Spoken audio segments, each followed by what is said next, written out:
بسم اللہ الرحمن الرحیم۔ ناظرین کرام، ایک بار ایک وزیر کی جان پر بنی ہوئی تھی۔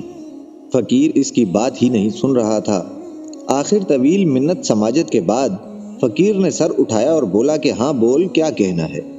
وزیر نے ہاتھ جوڑے اور بتانا شروع کیا کہ 1 مہینہ پہلے ہمارے بادشاہ سلامت نے اچانک دربار میں ایک سوال پوچھا کہ کامیاب کردار کے لیے تربیت زیادہ کارآمد ہے یا ماحول؟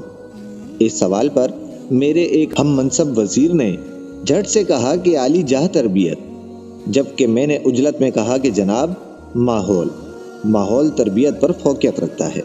بادشاہ سلامت نے ہماری طرف رعونت سے دیکھا اور فرمایا تم دونوں کو اپنا اپنا جواب عملی طور پر ثابت کرنا ہوگا۔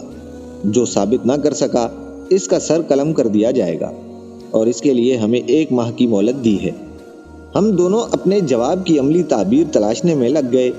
میں سوچ کے پاگل ہونے کے قریب تھا، مگر کچھ سمجھ میں نہیں آ رہا تھا کہ 24 دن بعد اچانک میرے ہم منصب وزیر نے میری موت کے پروانے پر دستخط کرتے ہوئے دربار میں اپنے جواب کو عملی طور پر ثابت کرنے کی اجازت چاہی۔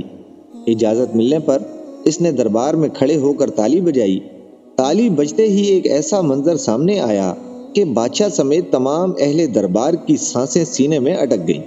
ہوا کچھ یوں کہ دربار کے ایک دروازے سے 10 بلیاں منہ میں پلیٹیں لیے، جن میں جلتی ہوئی موم بتیاں تھیں، ایک قطار میں خرامہ چلتی دربار کے دوسرے دروازے سے نکل گئیں۔ نہ پلیٹیں گریں اور نہ موم بتیاں بجھیں۔ دربار تعریف و توصیف کے نعروں سے گونج اٹھا۔ میرے ہم منصب نے بادشاہ کی طرف دیکھا اور بولا، حضور، یہ سب تربیت ہی ہے جس نے جانور تک کو اس درجہ نظم و ضبط کا عادی بنا دیا ہے۔ بادشاہ نے میری جانب دیکھا تو مجھے اپنی موت سامنے نظر آ رہی تھی اور میں دربار سے نکل آیا۔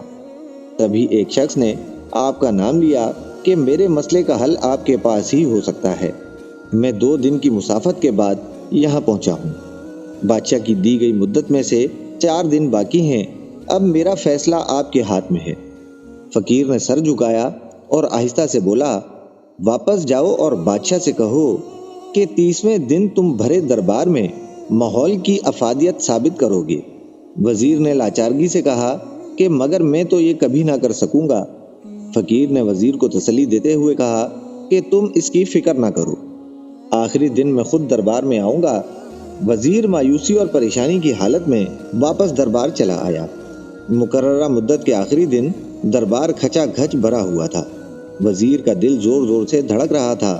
سب کی نظریں بار بار دروازے کی طرف اٹھتی تھیں کہ اچانک ایک مفلوق الحال سا شخص اپنا مختصر سامان کا تھیلا اٹھائے دربار میں داخل ہوا۔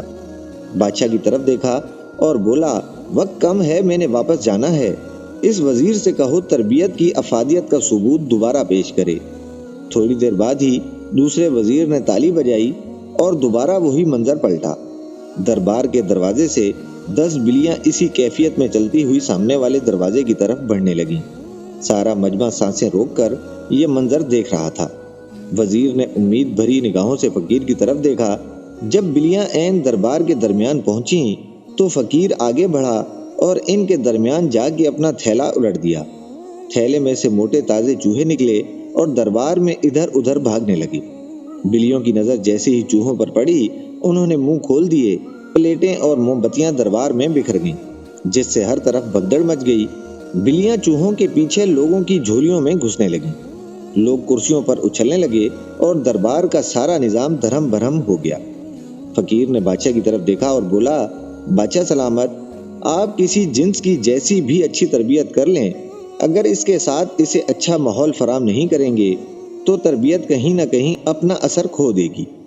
کامیاب کردار کے لیے تربیت کے ساتھ ساتھ بہتر ماحول بے حد ضروری ہے۔ بادشاہ کو اس کے سوال کا جواب مل چکا تھا۔ ناظرین کرام، ہمارے ہاں تربیت کی ساری ذمہ داری استاد پر ڈال دی جاتی ہے۔ گھروں کا کیا ماحول ہے، اس طرف کوئی توجہ نہیں دی جاتی۔ آج کی کہانی کیسی لگی؟ اپنی رائے ضرور دیجیے گا۔ ملتے ہیں انشاءاللہ بہت جلد ایک نئی ویڈیو کے ساتھ۔ اپنا خیال رکھیے گا۔ اللہ حافظ۔